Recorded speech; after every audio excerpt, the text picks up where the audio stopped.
Wu Zhong clung desperately to a branch of a giant tree that towered into the clouds, surrounded by many others, his friends, also gripping the limbs with all their strength. They had been trapped there for many days, eating apples when hungry and waiting for rain to quench their thirst. Suddenly, someone grew exhausted and fell, smashing to pulp on the ground below. Panic spread, as one shouted that someone had fallen and warned they would all die at this rate. Another urged them to think quickly, wishing for a ladder. Someone remembered that Wu Zhong's family had a big ladder and urged him to go home and get it. Everyone stared at Wu Zhong in panicked expectation. He hesitated but admitted the ladder was far away. The round trip would take at least 3 days and nights. When asked if they could hold on, the people on the tree pleaded with him to try anyway, emphasizing that their lives were in his hands. Feeling the weight of their trust, Wu Zhong nodded and set off across mountains and rivers, running home as fast as he could. Upon reaching his house, he searched frantically everywhere, turning the toilet, kitchen, living room, and bedroom upside down, even rummaging under the sofa and inside the wardrobe, but found no extra, long ladder. After searching until dawn, he collapsed and cried out in despair. Suddenly, a neighbor shouted from next door that he had a ladder. Wu Zhong pounded on the neighbor's door wildly, begging to borrow it to save himself and his friends from falling to their deaths. The knocking was forceful and rhythmic, blurring his surroundings until the neighbor's door opened. A bull-headed man stepped out carrying a ladder and spoke softly, asking what had him in such a hurry. Wu Zhong stared, stunned by the bull-headed man's dragon-like face with horns and robust ox-like body. He explained their predicament and pleaded for the ladder. After taking the ladder, Wu Zhong prepared to rush back up the tree, but the bull-headed man stopped him, warning that the Jianmu tree was far and they might not hold on that long. Wu Zhong sobbed that they would fall to their deaths. The bull-headed man reassured him that Shen Jimeng had anticipated such a calamity and prepared a door of anywhere. Wu Zhong asked incredulously about Shen Jimeng and the door of anywhere. The bull-headed man waved him over and led him, ladder on his shoulder, twisting and turning through passages until they emerged onto a vast mountaintop platform. There, a multitude of demons and monsters gathered, some with human heads and snake bodies, some with 3 heads and 6 arms, others with beast faces and bird bodies. Massive beasts squatted among riven mountain ranges. Great serpents churned monumental rivers, and divine birds tore through clouds scattering radiant light. The terrain seemed to exist within the starry firmament, with enormous celestial bodies glittering in the sky on the horizon. Wu Zhong saw vague silhouettes of colossal godlike star figures standing beyond the sky. Gazing down with eerie, majestic presences, all the gods and demons fixed their eyes on Wu Zhong with calm, expectant reverence. Overwhelming him, he asked where the door of anywhere was, explaining he was trapped on a giant tree and needed to get the ladder back. Gods and demons sensed the disturbance but remained silent, their gazes shifting toward a dragon-headed humanoid standing at the center of the plaza. Around him, the heavens roared with wind, rain, lightning, and thunder. Wu Zhong blurted out if he was Jimeng. The dragon-headed man confirmed he was the god of Mount Guang, ruler of the Rain-Master State, Shun Jimeng, and strode toward Wu Zhong gripping a divine wooden staff. Wu Zhong ignored him momentarily and asked the bull-headed man where the door was, insisting he was rushing back to put up the ladder. Seeing the turmoil, the bull-headed man grew urgent and explained that the wooden core in Jimeng's hand was the divine core of the world, tree reaching the heavens. Wu Zhong had to use it to open the celestial gate. Jimeng offered the staff, saying once the celestial gate opened, Wu Zhong could go anywhere he wanted. Wu Zhong, uninterested in world, trees, or celestial gates, asked how to open it. Jimeng instructed him to command the staff to grow toward his home, piercing the sky to create a hole, a celestial gate. Wu Zhong accepted the staff, half understanding, and said he needed to get back to the giant tree. Jimeng grew impatient amid the world's turbulence and urged him to go wherever his memory was vivid. Wu Zhong named Lushan 5 Elders Peak, and both Jimeng and the bull-headed man encouraged him. Dazed, Wu Zhong gripped the divine wooden staff and commanded the celestial gate to open. The staff swelled with a thunderous roar, stabbing into the fabric of space, time and punching through a dimensional barrier. A hole ripped open in the air before them, violently destroying extended branches, wood fragments scattered and vanished. Divine wood illusion dissolved into bubbles, but the hole remained, a small, indestructible gate about a meter across, shining with boundless light. Pressurized air burst forth, ripping the heavens apart and blasting countless beings on the plaza away. Mountains fractured and the ground split into chasms as wind scooped ashes and rubble into a rolling black sea of clouds. From the fissure poured an orange, golden divine light that illuminated the clouds like molten metal. Sunlight grew fierce, and the gale terrified. Everything shattered as if the world was breaking. Many gods and demons who had been annihilated flickered back into being at a distance, their forms limbs reconstituted as if made anew. He cried out that it was real matter those erased and reformed integrated light and chi from the other side of the gate, their bodies growing denser and more detailed. Though the wind threatened to blow them away again, they kept reassembling and absorbing this new matter, growing stronger. The gods and demons rejoiced, declaring the celestial gate to the present world had stabilized. Wu Zhong shouted in alarm, asking Mosi what was happening and insisting he needed to return to the giant tree to set up the ladder. His only concern was retrieving the ladder to avoid falling to their deaths. As he focused on this, the divine staff in his hand swelled once more, but instead of punching a hole, it sprouted and extended like a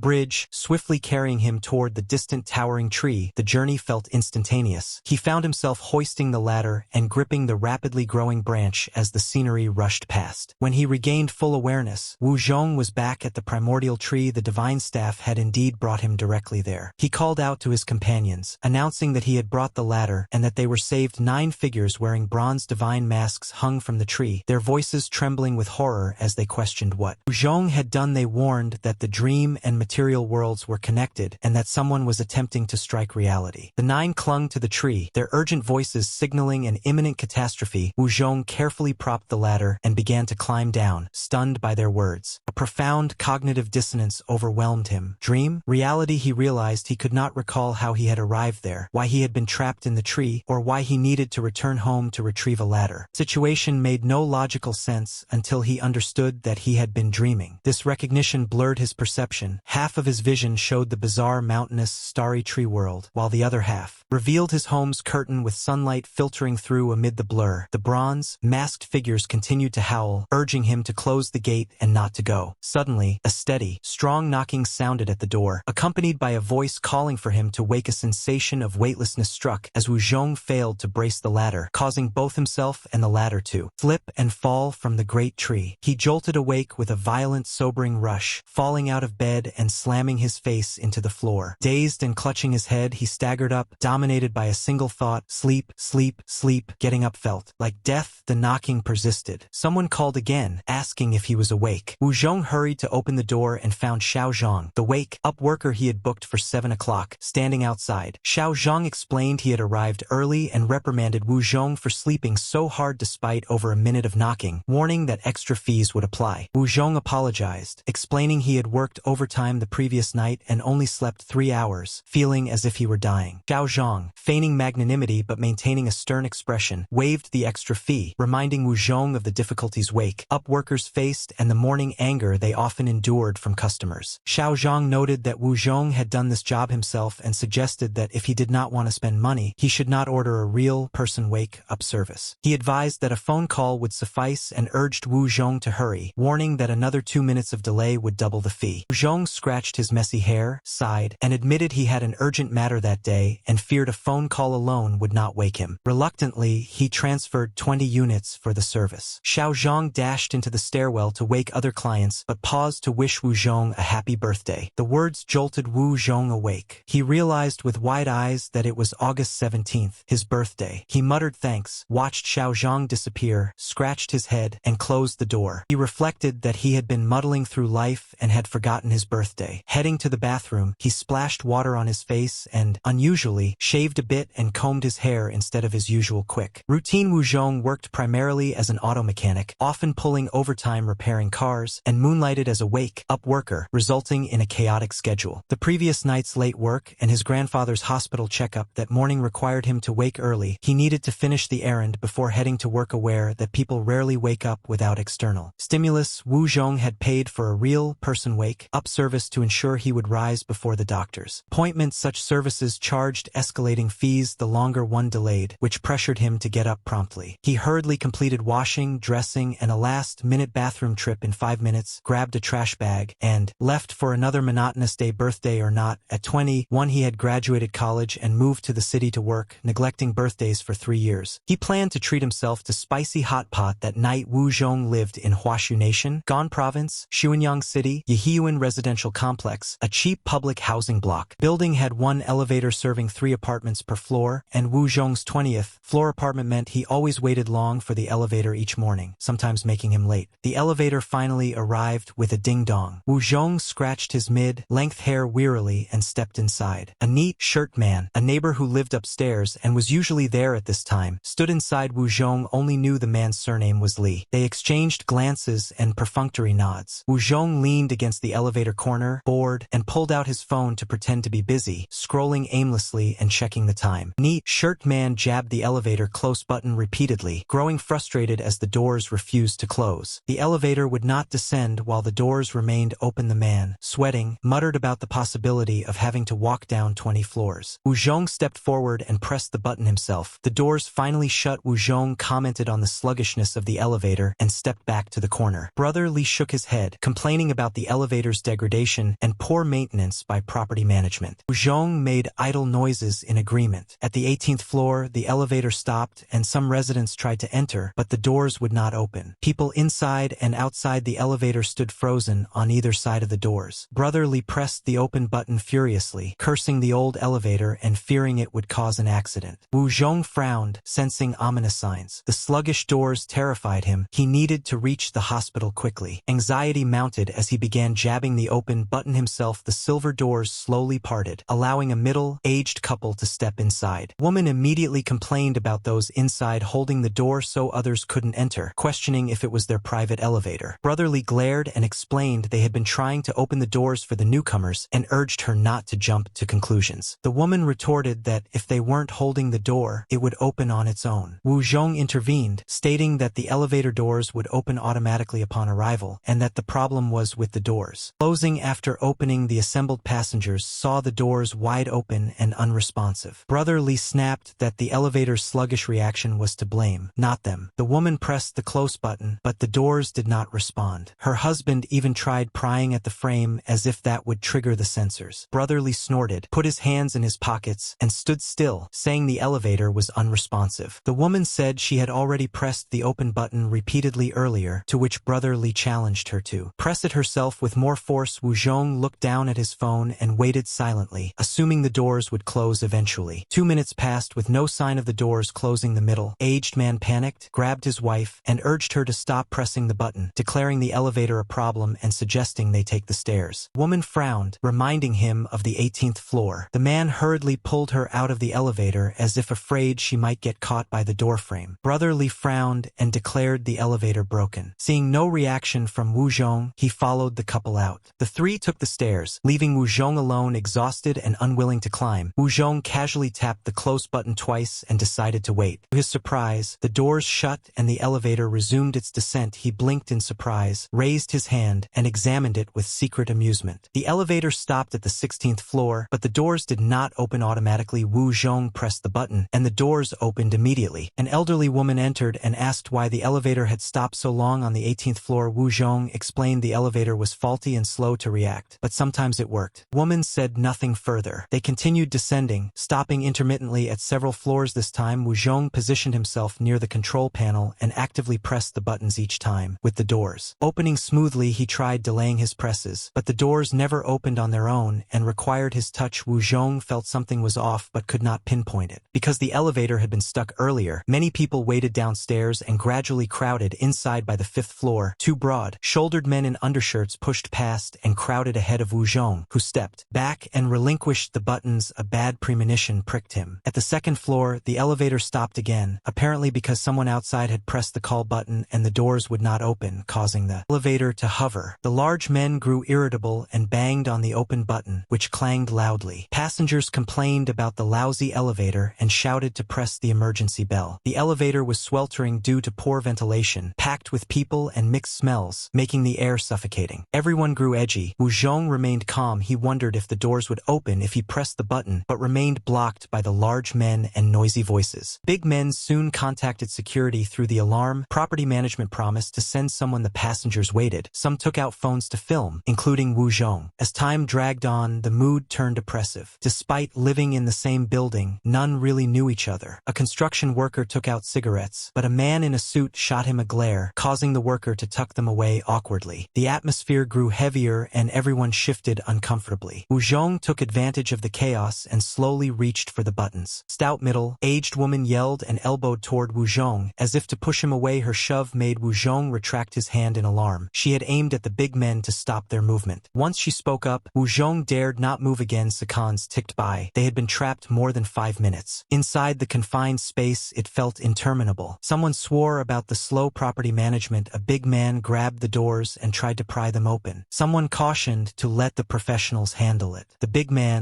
drenched in sweat, argued it was only the second floor and no one would fall to their death. Despite straining, the doors would not budge. Outside, someone shouted and sounds of prying were heard, but the doors stayed shut. Calls were made to the fire department. The property repairman could not open the elevator either. The fire brigade arrived swiftly. 2 firefighters worked tools to pry the doors and fussed for a long time, but the silver door remained immovable as if welded shut. They discussed with the repairman and ruled out electrical faults. They considered something blocking the door and decided to remove it forcibly. They instructed the property manager to lower the cab to the first floor. For cutting, the elevator ran normally down to the first floor, but the doors still would not open. The middle-aged couple and brotherly exited through a safety passageway, silently thankful for taking the stairs. They complained loudly about the building's safety issues, making property management nervous. The firefighters said nothing more than to cut it open. They began sawing the door at a high position to avoid injuring anyone inside. The harsh noise reverberated inside the enclosed space, and everyone tensed. Outside, the firefighters instructed the passengers to be careful, cover their ears, open their mouths, and close their eyes. The passengers complied. Wu Zhong took advantage of the distraction to edge forward and, on a whim, reached for the open button. Elevator doors opened. The saw operators froze and quickly stopped. They braced the frame to prevent it from springing back and helped everyone out. Wu Zhong was the last to step out, astonished, and asked how the doors had opened. The firefighter explained that something was jammed in the door and they had cut through the obstruction. Wu Zhong thanked the fire crew but felt odd inside. Wu Zhong told himself it had to be a coincidence that the firefighters had cut the object blocking the elevator door. There was no way he had suddenly developed the power to control elevator doors. He laughed at the thought and dismissed it. The firefighters began discussing elevator safety with property management, while some residents stayed to scold the property and others hurried to work. Wu Zhong said he needed to get to the hospital and left in haste, closing the unit access gate behind him. He rushed to catch the bus and, while waiting, glanced at the overcast, gloomy sky. The strong wind churned the cloud sea, heading toward Mount Lu. From his vantage point in Zhujiang at the mountain's foot, he could see dark clouds gathering and faint lightning flashing, signaling an impending downpour. He muttered about the forecast, saying there would be no rain, and regretted leaving his clothes out, but resolved to wash them again later. When the bus arrived, he boarded and headed to the hospital. At the inpatient ward, Wu Zhong went to his grandfather's bedside and asked the caregiver, an older man fiddling with his phone, how things were. The caregiver replied in dialect that the condition was stable, just routine eating, drinking, and excretion. Wu Zhong noticed the grandfather had barely eaten and questioned the caregiver, who replied indifferently that his grandfather couldn't eat much. Feeling full after 2 bites, Wu Zhong urged the caregiver to coax him better, recalling how his grandfather used to eat half a bowl when he fed him. Caregiver said there was little he could do and that poor nutrition was running. Wu Zhong remained silent, wanting to care for his grandfather personally but lacking the time. He was the only family left. His father had died when he was young, and his mother had passed away after raising him with his grandfather. His grandfather had suffered a cerebral hemorrhage just as Wu Zhong started working, requiring constant care. The caregiver charged $250 a day, totaling $7,500 a month, and with hospital bills and rent, Wu Zhong barely managed to get by on his grandfather's pension. He could not skimp on caregiving, and if he took care of his grandfather himself, there would be no income at all. That was why he worked overtime obsessively and took side jobs as a wake-up worker, never daring to take a day off. Though auto repair was dirty and tiring, it paid better than factory work. Wu Zhong called to the caregiver to prepare for an exam. The caregiver was surprised it was so early, but Wu Zhong insisted on lining up first to finish earlier since he had to work. He pushed the bed to the appropriate floor and waited outside the MRI room. Wu Zhong dozed beside his grandfather, exhausted. When the doctor arrived after 8, they were first in line, with many beds still waiting behind them. The scan took only a few minutes. Wu Zhong pushed his grandfather out and, seeing the long queue, felt grateful for arriving early, having saved money and avoided needing someone to wake him before 7. Despite fatigue, he would not be late for work. Every minute and cent counted in his tight budget. The caregiver asked if he would wait for the attendant attending physician at 10, but Wu Zhong yawned and said he would not wait. If there were results, they could be sent to him through the green app, and he would head to work. He hurried off to catch the bus. Upon arriving at his Yihyuan complex, Wu Zhong saw a crowd gathered, apparently watching something curious but pressed for time. He ran to work. The repair shop was not far. He reached it in about 10 minutes. His boss asked why he was late but offered no blame. Knowing Wu Zhong's reputation for overworking, Wu Zhong explained the elevator had broken and he had been stuck inside. The boss laughed and told him to get to work. Wu Zhong changed quickly and joined colleague Lao Wang. He reported AP0172 error code on a car. Lao Wang, tapping a deformed jack with a wrench, said he was almost done and teased Wu Zhong's excuse for being late. Wu Zhong sighed, insisting he had really been stuck and had video proof, hoping his pay would not be docked. Lao Wang reassured him that a few late arrivals wouldn't affect his performance. They worked on a Buick with a rich fuel-air mixture issue. After finishing, Wu Zhong